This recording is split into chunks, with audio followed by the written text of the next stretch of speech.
So, good day mga ka-farmer. Yan.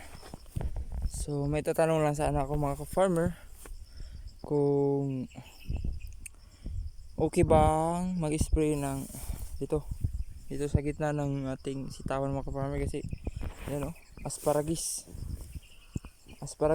kung tawagin mga ka-farmer, na grabe na yung paglaki nila or ang taba na nila.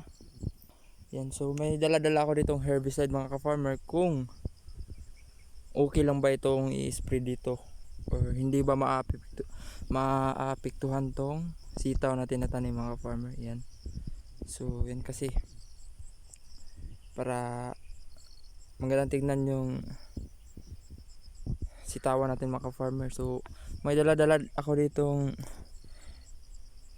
herbicide na itatanong ko sana sa inyo mga ka-farmer kung okay lang ba. Ito, so ito mga ka-farmer, yan. So okay lang bang mag-spray ng Kojak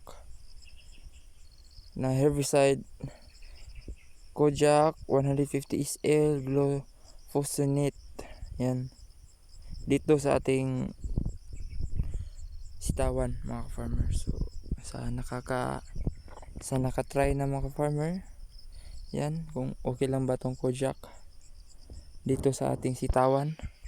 Yan, kasi nga yan,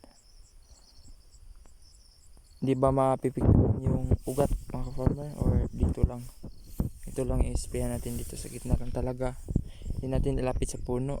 Or kayo mga ka-farmer, kung saan nakatry na dyan, paki-comment naman po mga ka-farmer. Yan, Kojak 150 SL glufosinate broad safety composite.